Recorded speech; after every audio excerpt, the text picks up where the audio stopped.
great morning, great afternoon, and great evening, whichever you may be tuning into the video, man. I'm excited to be here today, man. And today is part 3 of the Transition Starts Here series, Relationships and Influence. All right, man. So what I want y'all to understand before I start getting into the relationships and influence when I first moved here to Charlotte is because of the season I was in and because of me being in alignment, doing what I was supposed to be doing, where I was supposed to be at, and just fully present in the moment, I was able to build relationships and I was able to get influence from those relationships and build influence throughout those relationships. And also those relationships have influence over my life and push me in the direction that I was supposed to go because I was where I was supposed to be doing what I was supposed to do.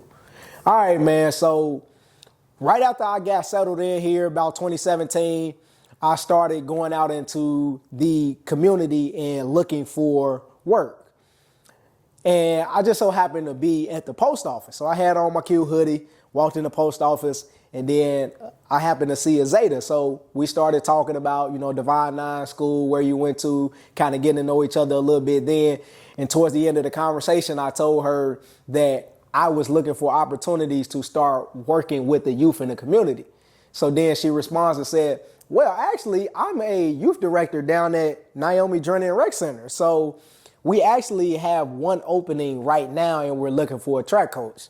Y'all looking for a track coach?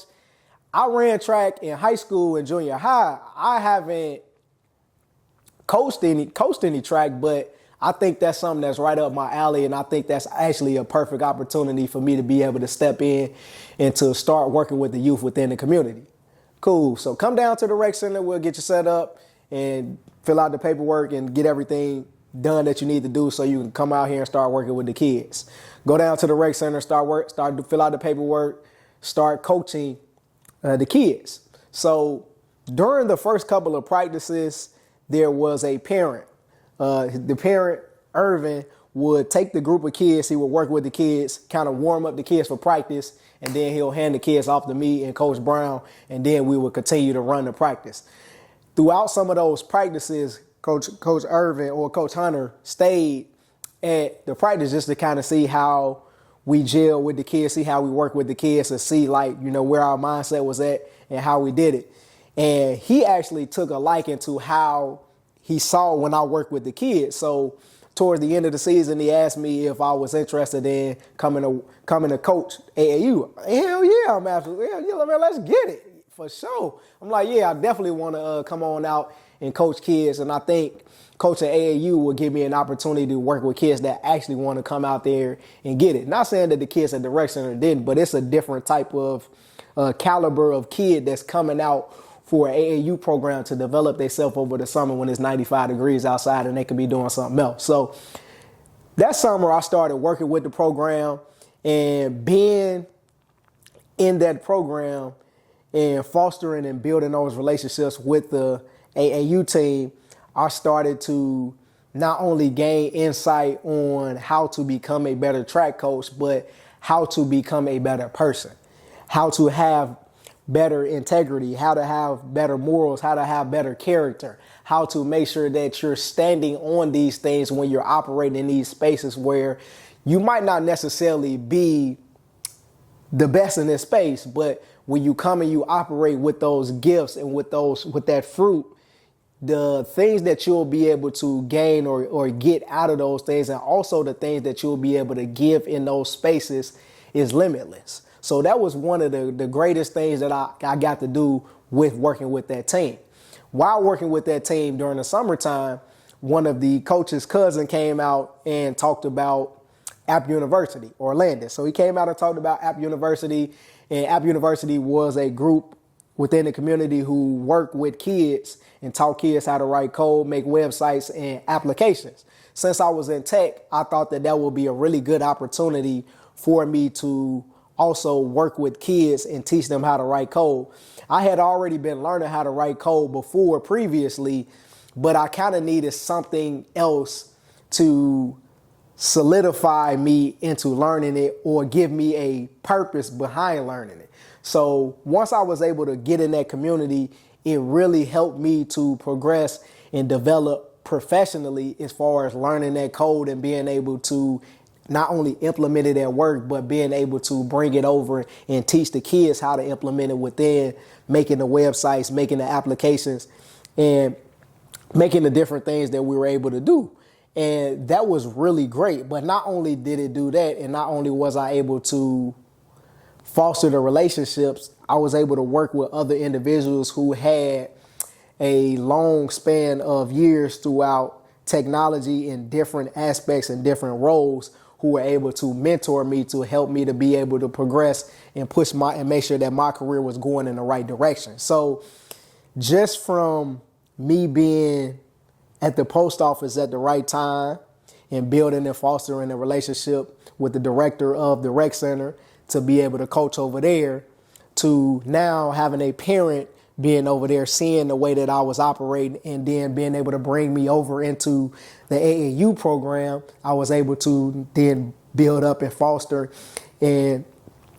relationships and influence within that community, but also be able to learn so much and give so much, and at the same time that the cup that was overflowing was also being filled at the same time.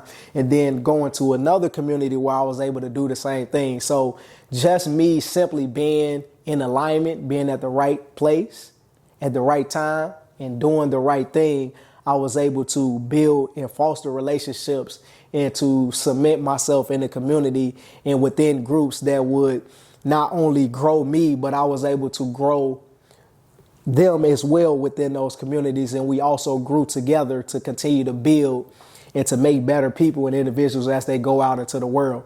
So that is an example of why it's so important to make sure that you foster the right relationships. And when you foster the right relationships, those relationships that influence you and the ones that you influence as well, what it will do is to help propel you and allow you to grow exponentially instead of linearly. And that will speed up your growth and allow you to grow so much faster and allow you to touch so many more people, allow you to be able to walk truly in your purpose and be in full alignment and be fulfilled in the way that you're living and operating in your life. When you have relationships that influence you in the opposite direction, it could allow you to have failure, but also it could allow you to be successful in the wrong direction. Don't think that because you're around the wrong people who you've built those relationships with or had that influence with, that they can't be successful, or that you can't be successful. Both of y'all could be successful, but you can be successful in the wrong place at the wrong time. And hey, we know it don't take a rocket science for something bad to happen just for you to be in the wrong place at the wrong time, even if the person that you with or the people that you associate with are successful. Their success may attract the wrong crowd to them, which in actuality will influence your life in a negative way, which means that direction that you were going that looked good, the success that looked good, that felt good, was unfulfilling. And now it can bring on that dark cloud over your life and push your life in a totally different direction. So be very careful of the people that you allow in your inner circle. Be very careful of the people that you have around you, and be careful of the influence of that group of people in those relationships that you build and foster, because whether it's subconsciously or whether it's consciously, everybody that's around you influence you whether you like it or not. So just be careful and be mindful of the places and the spaces, the people, the relationships, and the influence that you have around you. All right, man, that's it for this week, man. That's it for this week. That greatness, woo! That greatness is in the heart, baby. And we all got it. Let's go. Woo! Part 4 coming soon, baby.